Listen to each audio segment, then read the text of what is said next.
Hi, this is Andy Doctor. Today I'm going to show you how to replace the touchpad on a KitchenAid dishwasher.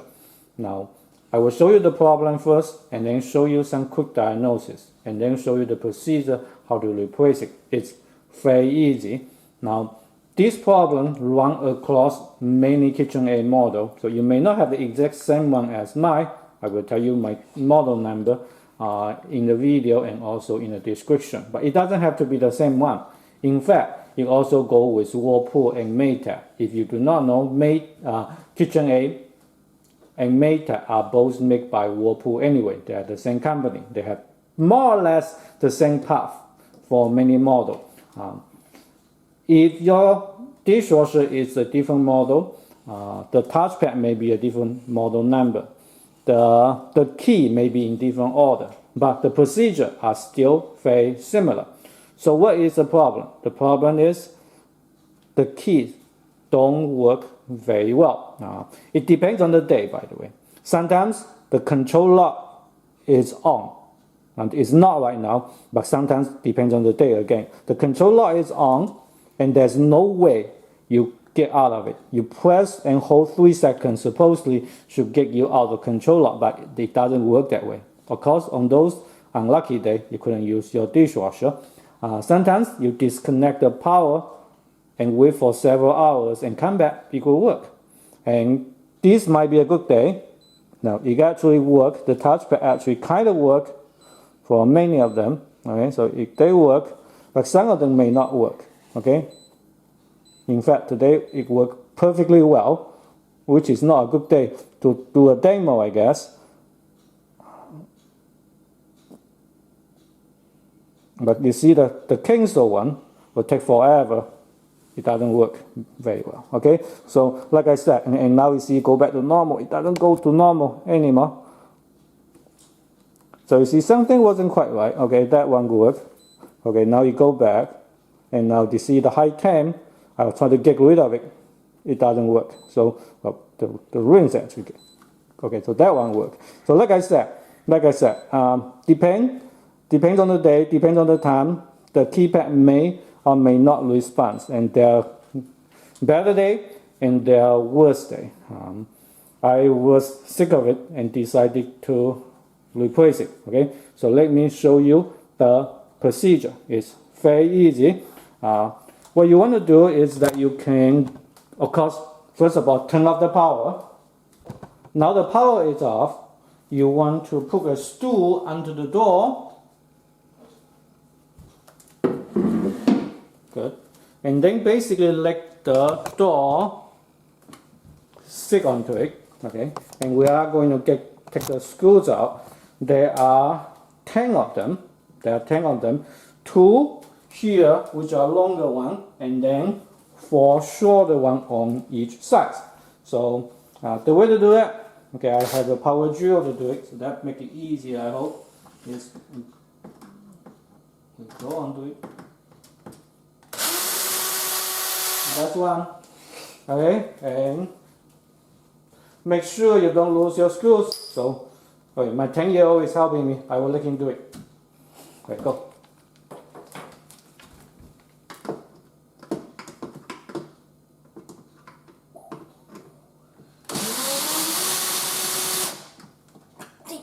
Good job. Go the other side, actually.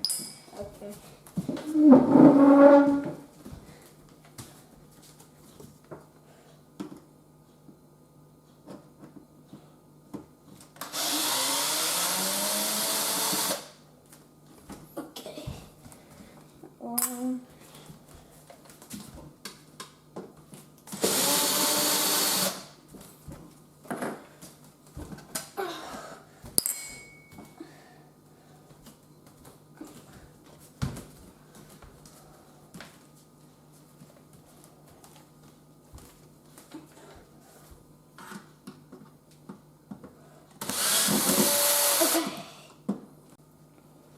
So now we get all the 10 screws up. Now as you can see, it's very important that we put a stool on the bottom because the front panel, the 2 front panels are separate from each other. Now we can kind of lift it up.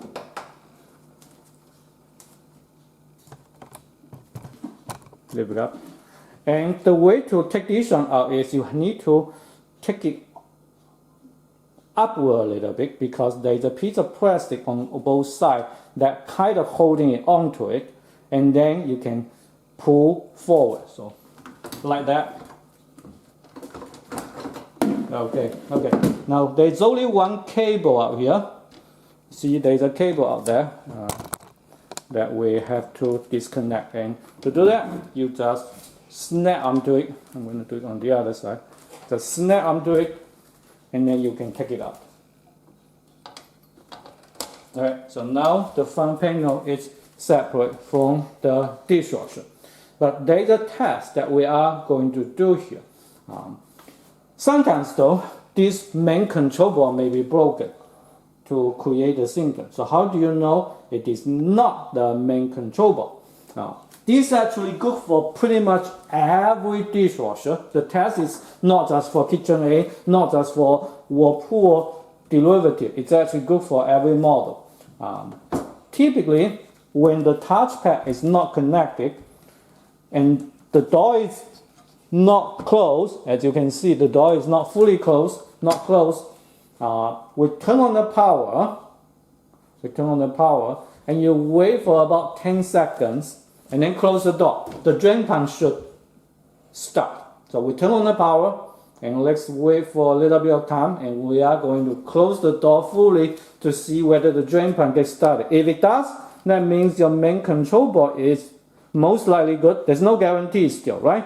But most likely good, and then the touchpad is probably the problem here. So I guess that's more than 10 seconds. So let's try it. I'm going to move the touchpad away, and we'll close it. And wait. Did you hear that? Yes. Okay, so the drain pan start. It will run for 2 minutes, but obviously we don't need to do that. I'm going to turn off the power, by the way, and we're going to go to the table to take care of the front panel. And now we flick the front panel the opposite side, and you can see here there are 1 screw, 2 and 3 screws that hold this piece onto it. Now these 2 screws, one over here and one on the other side, actually hold the handle. It has nothing to do with the touchpad, or at least doesn't have a whole lot to do with that. So again, we are going to use a power drill to take it out. 1, and they are not the same size in terms of length as the other 10, so don't mix them up.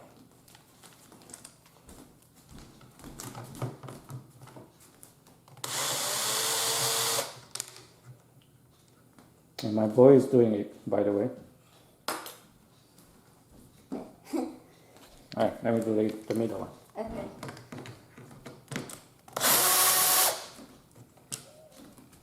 Okay, so now all the screws are out. You actually can take it out.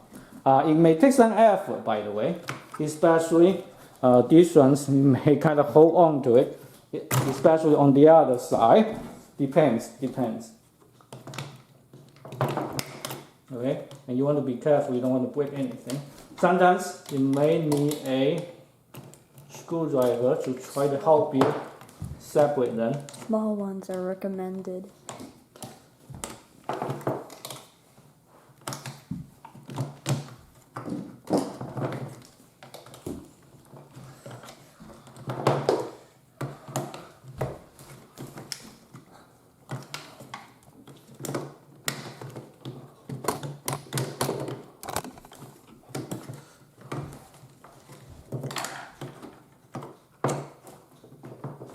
Okay, good. So now come out. The old one is out. I am going to mark it as O, just in case I messed up. Because the part I bought is actually a used part. I did not buy a new part. I will give you the part number. Now there are actually several part numbers that can be used for this dishwasher. If you have a different model, of course, make sure you get the correct one. And again, multiple part number for this touchpad may be usable for your dishwasher. There are some newer ones, not necessarily better, and some older one. So anyhow, I know I have an old one and a new one. Let's go back to the dishwasher and do a little bit of test first before we put everything back in. Now I grab my two control panel back, and the door is open, by the way. If the door closed, you want to grab the really outside to open it. Don't grab too much, otherwise you are grabbing the entire dishwasher. I'm going to connect the wire, and I'm going to turn the power on to see what happened on the older one. Okay, so right now you actually say drain 3 seconds. I know that's what we did the last time, right? Before we do the test. Okay, we can get rid of it, and let's see how the touchpad works. I know. Okay, see that this one doesn't work very well. This one actually worked for the moment. This one actually worked. It almost worked entirely, by the way. Okay, now it worked too. Can we cancel it? The point here though is, again, it depends on the day. It's good, better, or not so good. Okay, so let me put the new one on, new to me at least, and see the difference. I turn off the power, by the way. Okay, so there is the newer one, and we are going to connect, and we are going to turn on the power.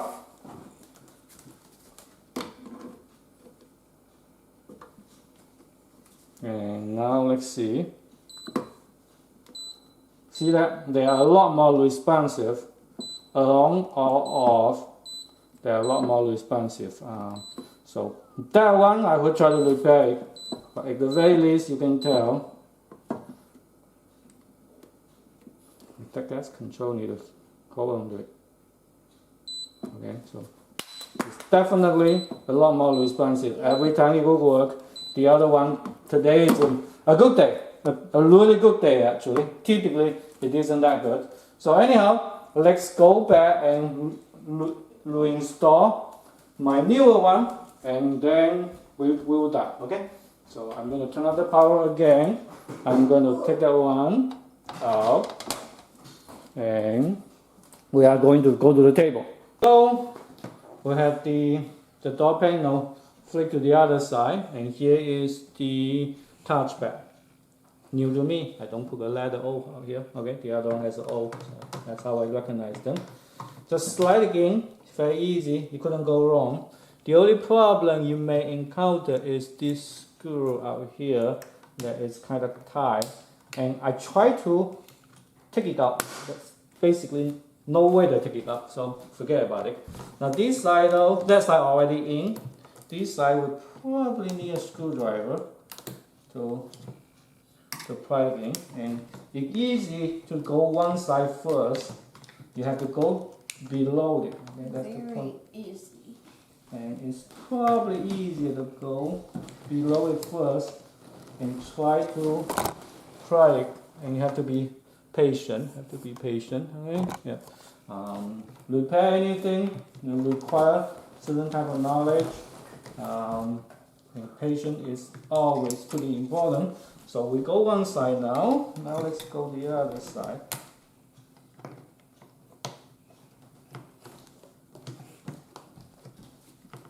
And you should enjoy the procedure that it takes a while to work it out.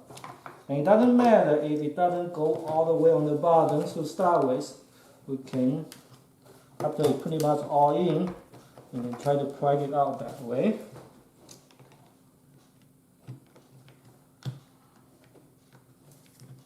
And also be careful, don't break anything.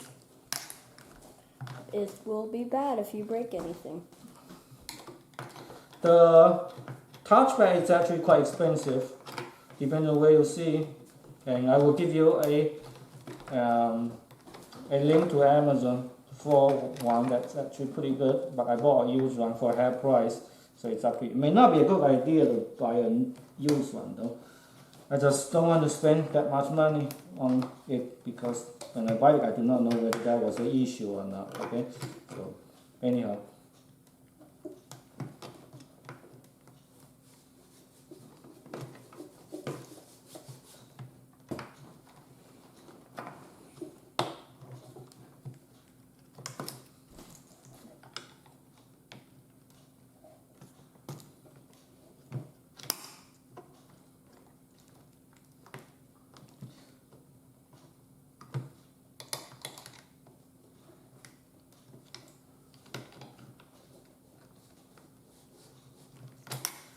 Okay, after some screwdriver manipulation, we finally got it on, and we're gonna slide the whole thing into it.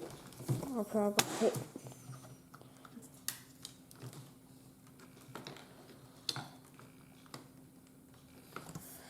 Okay, and now 3 screws.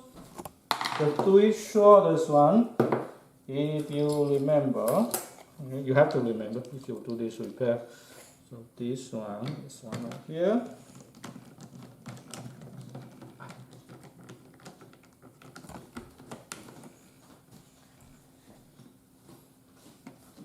Okay. Unscrew.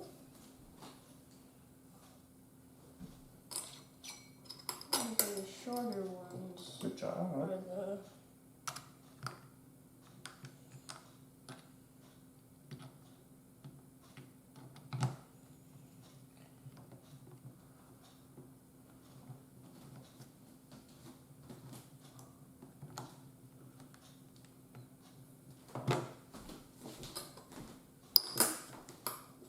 the always the shorter ones, this big, and then the other washing machine ones are this big.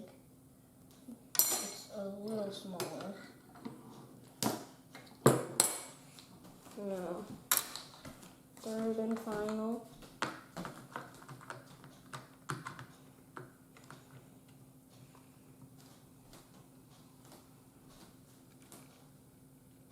And it's too tight for me.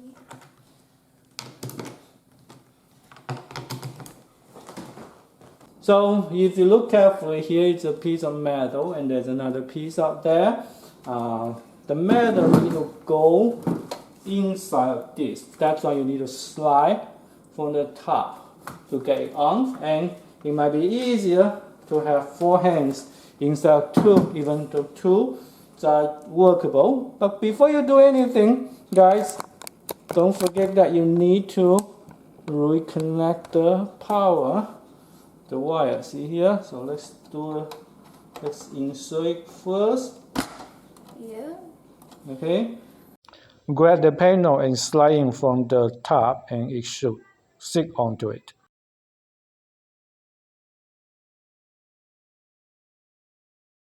Make sure you again put a stool below the door and just put the 10 screws on. Look, even my 10-year-old can do it, so I don't prepare to show you the whole procedure. Just put 1 screw after another. Remember the 2 in the middle are longer and the other one are all the same, shorter. That's it.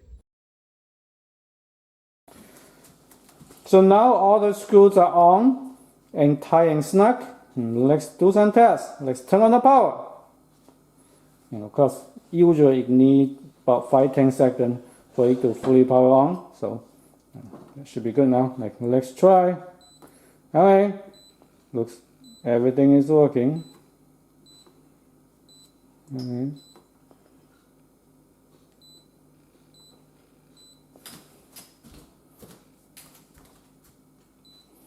Okay. Actually, I think this one. Okay. So, and let's see, you can start. Yes. Okay. I don't want to start it, but we can start. Let's cancel it. Okay, very good. Looks like we fixed it. So hopefully it lasts. And if you think this video is helpful for you, please make sure you like and subscribe. And I will see you in later video. Like I said, I will show you the part number in the description. Also a link to Amazon so you can buy it. Okay. Bye bye.